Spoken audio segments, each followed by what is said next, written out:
నమస్కారం అండి అందరికీ యావత్ తెలుగు రాష్ట్ర ప్రజలందరికీ నమస్తే. అండ్ ఈరోజు ముఖ్యంగా ఇక్కడికి వచ్చిన ఉద్దేశం, ప్రెస్ మీట్ పెట్టాల్సిన ఉద్దేశం ఏంటంటే, మా శివశక్తులకు జరిగిన అవమానం, బల్కంపేట ఎల్లమ్మ టెంపుల్ దగ్గర జరిగిన అవమానం ఇది గత చాలా సంవత్సరాలుగా జరుగుతూనే ఉంది. గత ప్రభుత్వాలలో కూడా కొంత ఇబ్బందులు జరిగినా వాళ్ళు సమీక్షించుకొని అట్లీస్ట్ మమ్మల్ని పిలిచి, అప్పట్లో తలసాని శ్రీనివాస్ యాదవ్ గారు మమ్మల్ని పిలిచి మాట్లాడి పాసులు ఇవ్వడం జరిగింది. ఈసారి కూడా అలా ఇస్తారేమో అని ఎక్స్పెక్ట్ చేశాం, కానీ ఎవరు మీటింగ్స్కి మమ్మల్ని ఇది చేయలేదు. మీటింగ్స్లో మాకు మాట్లాడే అవకాశం ఇవ్వలేదు. మేము వెళ్ళినా కానీ అక్కడ వాళ్ళే వైండ్ ఆఫ్ చేసి కంప్లీట్ చేసి వెళ్ళిపోయారు. దాని తర్వాత మాకు బల్కంపేట ఎల్లమ్మ కళ్యాణం రోజు మా శివశక్తులని, జోగినీలను విచక్షణారహితంగా, అసలు విచక్షణ లేకుండా ఎలా కొట్టారు. వాళ్ళ బొక్కలు ఊడుతున్నాయి, తలలో ఇంతింత బొడుసులు వచ్చినాయి. అవన్నీ పోలీసు వాళ్ళు మీద ఖచ్చితంగా చర్యలు తీసుకోవాలి. ఎవరెవరైతే పోలీసులు లాఠీ చార్జ్ చేస్తారో వాళ్ళ మీద చర్యలు తీసుకోవాలి. అండ్ చెయ్యి ఎత్తేటప్పుడు ఒకసారి ఆలోచించాలి, ఎవరున్నారు, బోనం ఉందా. అంతెందుకు, గతంలో మీరు చూసుకున్నట్టయితే నా ఛాతీ మీద చేసి నూకిన పోలీసులు ఉన్నారు. దాన్ని సీసీ ఫుటేజ్ పెట్టమన్నాను, అప్పుడు పెట్టలేదు కదా. ఎందుకంటే అప్పుడు నడిపించే రాష్ట్రానికి తెలుసు అక్కడ ఏం జరిగిందో. కాబట్టి ఆ అవమానాలు ఎన్నేళ్ళు ఇంకా మేము ఈ అవమానాలు భరించాలి. దేవుడి నైవేద్యం తెచ్చే బిడ్డలము, దేవుడి బిడ్డలుగా మమ్మల్ని భావిస్తారు, దేవుడి భార్యలుగా మమ్మల్ని భావిస్తారు. నగర భార్యలుగా మేము ఉన్నప్పుడు మాకు కనీస ఫెసిలిటీస్, అంటే ఫెసిలిటీస్ మేము అడిగేది కూడా మాకు చీర ఇవ్వండి, సారీ ఇవ్వండి, మాకు డబ్బులు ఇవ్వండి అని అడగట్లేదు. మేము ఓన్లీ దైవ దర్శనానికి, బోనం తెచ్చడానికి అవకాశం ఇవ్వండి. మాకు స్పెషల్గా మాలో కూడా వీఐపీల లాగా కన్సిడర్ చేయండి. కొంతమందిని పెద్ద ఏడంత్రాల బోనాలు తెచ్చే వాళ్ళని కన్సిడర్ చేసి వాళ్ళకి స్పెషల్గా లైన్ అరేంజ్ చేయండి. ఎందుకంటే కొంతమందికి ఏం చేస్తారు, షామియానాలు వేసేస్తారు, ఏడంత్రాల బోనం ఉంటుంది, అది వాళ్ళు దించి మళ్ళీ తేవాల్సి వస్తుంది. అది కూడా మీరు దృష్టిలో పెట్టుకోవాలి. ఈ సంవత్సరం ప్రభుత్వం ఖచ్చితంగా దిగొచ్చి మా శివశక్తులకి ఎలాంటి అయినా బోర్డు ఏర్పాటు చేస్తారా, కమిటీ ఏర్పాటు చేస్తారా.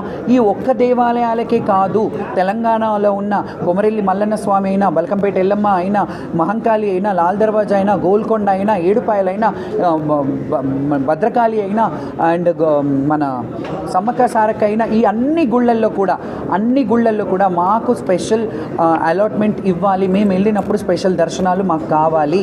మా శివశక్తులు ఎవరన్నా వెళ్తే మాకు ఒక ఐడెంటిటీ ఇవ్వండి.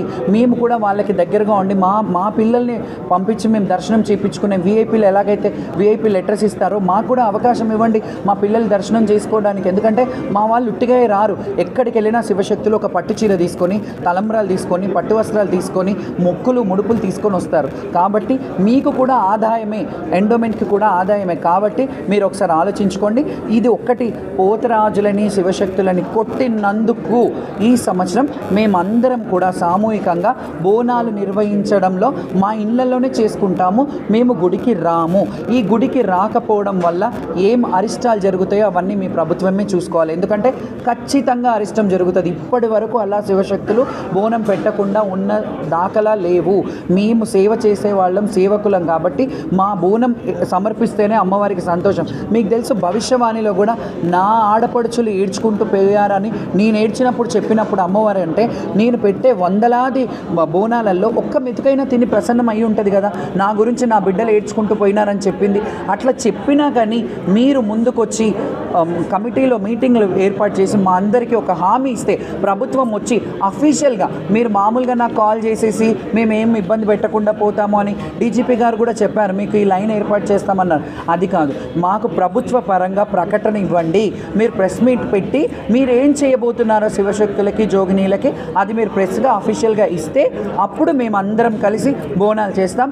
ఈ పండగని అంగరంగ వైభవంగా మా సొంత ఖర్చులతోని బ్రహ్మాండంగా, ఆకాశమంత పందిరి భూదేవంత పీటల్లాగా మేము చాలా ఘనంగా మా శివశక్తులు అందరం, మీరు ఎప్పుడు పిలిచినా, మీ గవర్నమెంట్ మా శివశక్తులు ఎప్పుడు కావాలన్నా అక్కడికి వందలు వేల బోనాలతో మేము వస్తాం మీ దగ్గరికి. అండ్ మా రిక్వెస్ట్ అండ్ మా డిమాండ్, సీఎం గారు ఖచ్చితంగా దీని మీద దృష్టి పెట్టి ఒక జోగిని, ఒక ఆడబిడ్డని, ఒక తెలంగాణ జోగిని మీ ముందు భిక్ష వేడుకుంటున్నాను. భిక్షాటనం చేసుకుంటూ రోడ్డు మీద బతికే పరిస్థితి తేకండి. మేము బోనాలు ఎత్తుకునే ఒక ఉపాధి మాకు, మా ఉపాధి మీద పొట్ట కొట్టకండి, మాకు అది చేసుకొనివ్వండి అని దయచేసి రిక్వెస్ట్ చేస్తున్నాను. Thank you so much.